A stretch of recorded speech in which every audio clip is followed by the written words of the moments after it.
Back in February at International Confex, which seems so long ago now, though only a few weeks have passed, I spoke with Paul Cook of Planet, who shared a story about travelling. He discusses a recent trip and shares a tip involving suitcases and how to have them ready when you're doing many trips, especially if you arrive home and need to leave again almost immediately. The audio was recorded at the show, and therefore it sounds a little different than normal. But it's a great story and a great tip. So it's halfway through the first day of International Confex, and I'm sitting here with Mr. Paul Cook, and it may sound strange, but we're going to talk about suitcases. We are indeed, Bob. Because you've got a suitcase story. I've got several suitcase stories. And the one that intrigued me the most was when I was flying back from Barcelona yesterday. I'd been over to the MPI European Meetings and Events Conference, otherwise known as EMIC.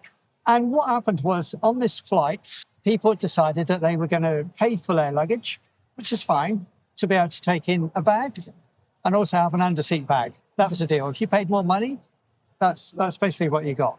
Now, what happened was that this one chap, he had a number of people in his party. They'd been on holiday, and there were 6 of them.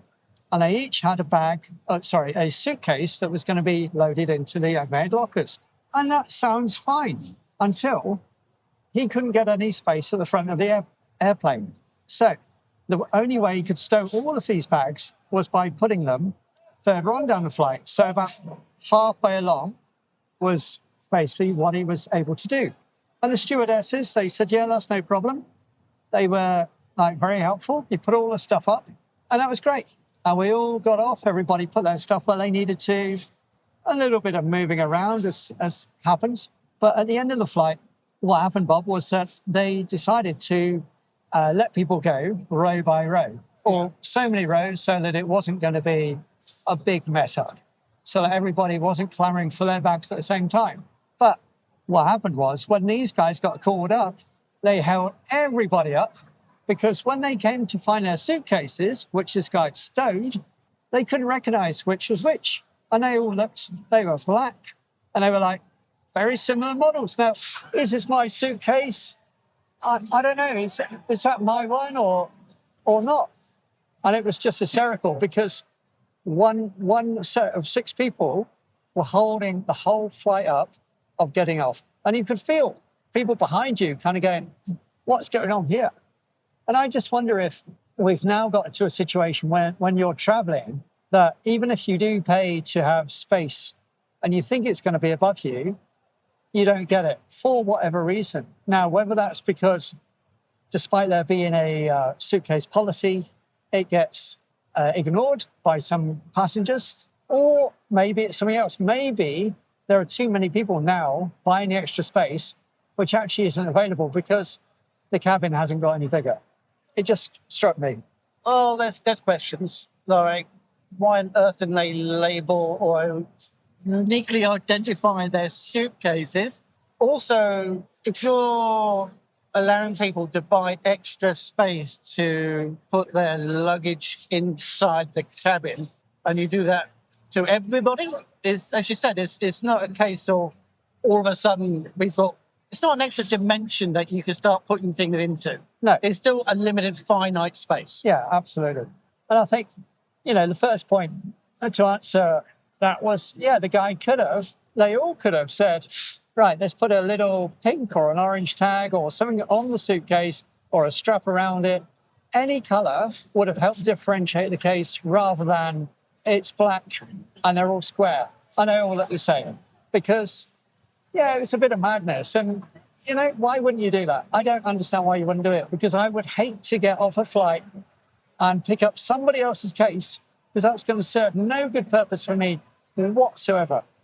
But I think it's gone a bit mad. So I try to pack as little as I can, knowing that I want to keep stuff with me because I don't want it to go off on some trips to any, far-flung destination that isn't mine. So I go in, I'll take the cabin bag, that's fine. But I don't know if it's working or not. But there seem to be a lot of people with a lot of bags and not much thought around design on these things. So, yeah. So this may sound like a little first world problem, but it's a real world problem. So if you're doing back-to-back events, if you're doing meetings and you need to fly to each one, we won't even bother discussing the sustainability of that. But if you're going from event to event, whether you're flying or train or whatever, you've got to pack your suitcase. Because of the limited storage space, the amount of space that's available, how do you pack for each individual meeting that may have different requirements, not just for clothing, but books, brochures, leaflets, things that you need to bring you, like, I don't know, microphones, podcasting equipment, laptop. There's all sorts of stuff you may need to bring with you. Yeah, well, what I do, and it works for me, is I basically write out a schedule of what I'm going to be doing when I'm at an event. And it will say like Monday, Tuesday, whatever. And then I'll physically work out how much stuff I can take and whether or not I know that I'm going to be able to pack that into a bag, a cabin bag size. And I never leave it to chance. That sounds terribly organized, but it isn't. It's because I know that there are people that will say, no, your bag's too big and you've got to put it in a hold, in which case, if I don't want it in a hold, that's a bit of a problem because I need to get on and do other things. So I'm looking to travel as lean as I can because to me, that works. But it also means that I have to be really disciplined with how that is. So I'm here today in Confex on the first day. Yesterday, I flew back from Barcelona because I was at the MPI MEC meeting and I had to be really clear on what I was going to take into Barcelona and then what I was going to bring into London. So 2 separate cases, small rucksacks. They work because you can squash them down a little bit. But, you know, you have to make sure that if you've bought the kind of, if you paid the price to have your luggage in the cabin, you have to make sure you get that little sticker because otherwise somebody could take it off and say this needs to be under your seat when it doesn't because we paid for that overhead space. Yeah. So you have to be, you know, I can't go with like 10 different outfits. I've got to think, okay, how am I going to get through these days? What am I going to wear? What works? What doesn't? For blokes, it's probably a little easier in some regards, maybe, but not always. So you have to make that critical decision of, am I going to put a bag in a hold or not? And if you're not, then you've got to be really disciplined, very disciplined. I saw a great post on Threads, social media app. They're basically saying that you would wear the same clothing for about 2 weeks. Yet when you go on holiday, you pack 10 different outfits. I mean, you couldn't go a bit mad. So just being disciplined and writing it out is a really good, what I suppose you would call a great hack, great way of getting things sorted out.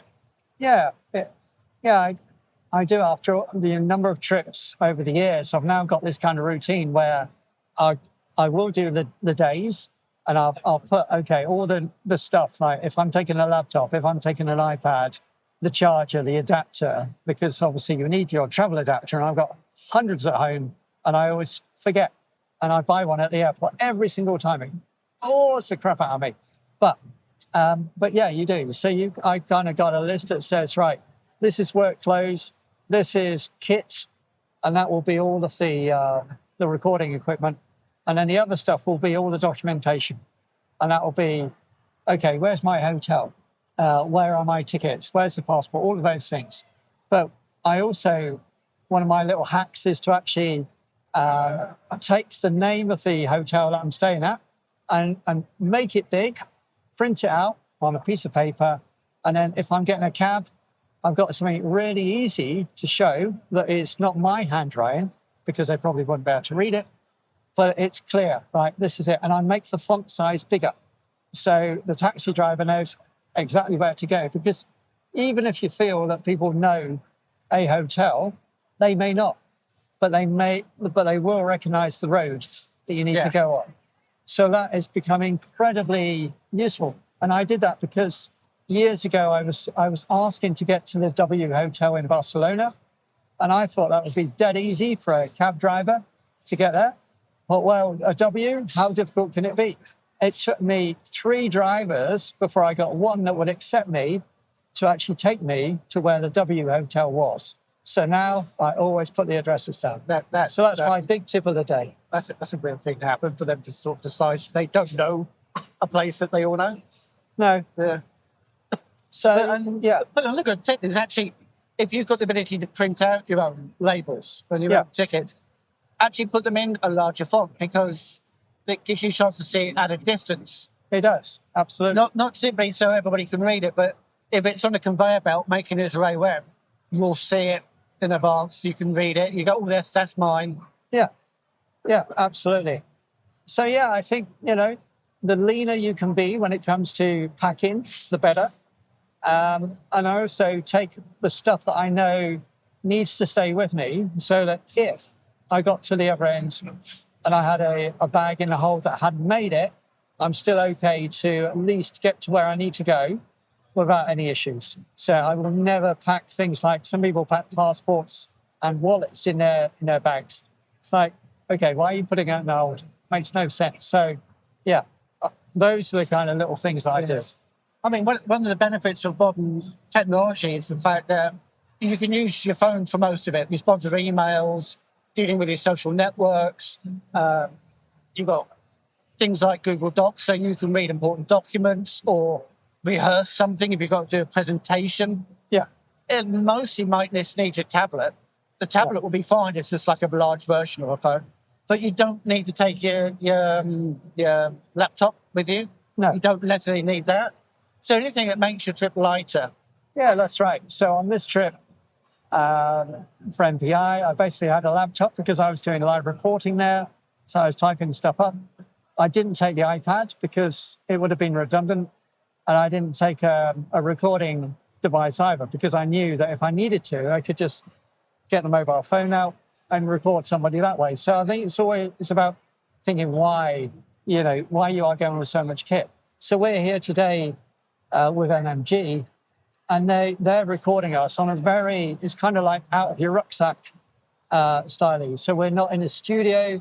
We are literally sat at a table, and we got a couple of people that are bringing the minimal equipment so that we can be more mobile. So I think it's about thinking, what do I really need to take to do the job that I'm being paid to do?